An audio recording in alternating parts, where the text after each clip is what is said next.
I had begun searching for a roommate after I decided to leave my current residency. I was contacted a couple of hours after placing an ad on Facebook Marketplace. The message read, "Hey Chris, I'll be moving out of my current apartment this August, and I'm looking to room with someone new, as my roommates are moving to California this year. I'm 27 and I'm currently going to school.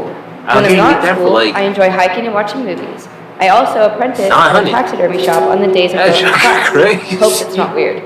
It's always been a fun hobby of mine. Anyway, I'm looking forward to hearing back from you. Too. Have a great day, Lunaire." My first and most obvious reaction after reading the message was to check her profile. She was of medium height, had long, messy blonde hair and green eyes. In her profile picture, I saw her standing with a man and a woman shoulder to shoulder. They each adorned goofy grins and held up peace signs. Under the photo, the caption read, "About my roommates." I'm telling you. I smiled to myself and decided to send her a message back. The sun beat down on us as we hoisted various objects to the second floor of our new apartment. It took us a couple days to get everything out of the moving trucks and into our new place, but as soon as we did, a wave of relief washed over our sweat-drenched and sore bodies. After a couple more hours of rearranging, we each grabbed a beer from the fridge and sat on the porch. We reminisced about old 90s cartoons and what video games we obsessed over as kids, and as the sun started to set, I truly felt relaxed and confident that things were going to work out. A week later, I started a new job for a construction company that was owned by a good friend of mine. As I was getting ready, I heard the front door swing open. I walked into the living room to see Lunaire and her friend David sliding in a large box. "What you got there?" I asked.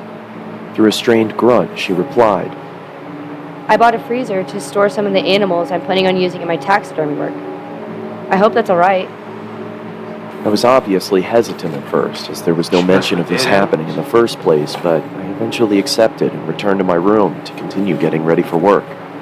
I came home at around 9 p.m. after having a couple of beers with friends and noticed that the freezer was nestled snugly in the lower part of the pantry. A low hum could be heard reverberating off of inner walls. I was curious to see what was inside, but didn't want to intrude on Lunaire's business. So I went into my room and changed into more comfortable clothing. Some bullet right there. After changing, I came back out into the kitchen and started making a sandwich. I opened the fridge and grabbed what I needed. As I turned around, I stubbed my toe on the edge of the island countertop and let out a long, exasperated grunt. Through my frustration, I slammed the fridge door shut and checked my toe to see if there was any bleeding.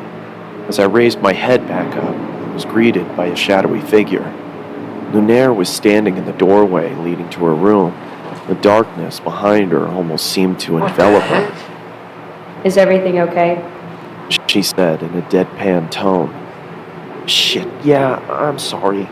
I just slammed my toe into the corner of the countertop as I was making a sandwich. I hope I didn't wake you." Why is she standing there like freaking "It's fine," Michael Myers? she said in the same deflated tone as before.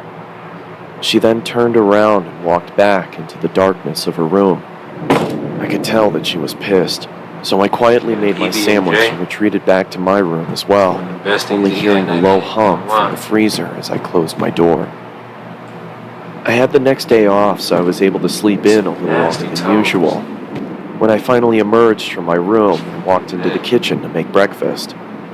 As I opened the refrigerator, I noticed that the light wasn't turning on and there was a lack of cold air escaping from inside. I turned around and flipped the light switch to confirm my suspicion. Sure enough, the power was out. "Damn it," I muttered under my breath. I walked over to Lunaire's room and knocked on her door to tell her about the power outage if she didn't already know.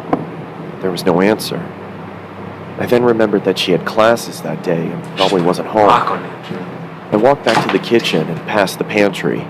As I did, I slipped on the floor but was able to catch myself on the countertop. "What the?" I angrily exclaimed as I looked down at the floor trying to figure out what I had slipped on.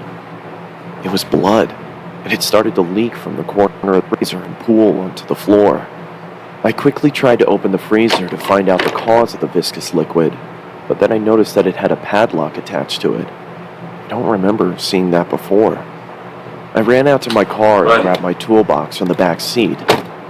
I approached the freezer and set my tools down on the nearby countertop. I then pulled out a small pair of bolt cutters and snapped through the metal of the padlock. It fell to the ground with a large thud. I creaked open the top of the freezer and was greeted with a putrid stench that permeated my nostrils. I quickly pinched my nose and walked away, gagging in response. I guess I should have realized that was going to happen, I muttered to myself in between gagged. After gaining my composure, I grabbed some gloves from under the sink and started taking inventory. I could see a couple of dead birds and plastic bags wedged in the corners of the freezer. I took each bag out and set them in the trash can nearby. That's when I noticed that the blood was coming from the corner of the larger black bag. I don't know why, but I decided to open the top of the bag and peer inside. I was greeted by large, milky white eyes, a swollen black tongue surrounded by cracked and bloated lips. Is that a true story? And the matted hair of a human head. I swiftly dropped the bag and fell backwards onto the floor. My breathing had ceased to exist, and I grabbed the trash can next to me and expelled my disgust into it. I then ran out the door, got into my car, and called the police. As I sat in the interrogation room with a blanket over my shoulders, I couldn't help but think about the face I'd seen. That was her roommate. So familiar. She killed her roommate, bro. That's when it finally hit me. And he was I next. pulled out my phone and looked at Lunaire's profile picture. It was her old roommate. The one she said was moving to California. Dang, where'd she kill her? When the detective entered the room, she started the questioning process, asking me if I started noticing any weird behavioral occurrences around the apartment. Yeah, I stubbed my toe the other day, and she creepily stood in the doorway. It seemed like she was pissed, but for some reason I had a strange feeling like she was concerned about something. That's when I connected the dots. She didn't come out into the kitchen because she heard me stub my toe. She came out into the kitchen because she thought I slammed the freezer instead of the fridge. A cold sweat started to form on my forehead as my surroundings became blurred. I could hear a low whine slowly starting to cover up the words of concern from the detective. As my vision started to clear, I could see another officer enter the room and whisper something into her ear as he handed her a piece of paper. "Do you have somewhere you could stay at?" she asked. I mean, I was planning on staying with my parents. They live about 30 minutes outside of town. Okay, she paused. Listen, I don't want to worry you, but we found this picture inside of your apartment. She slid the piece of paper across the table, and I immediately felt like someone kicked me in the chest.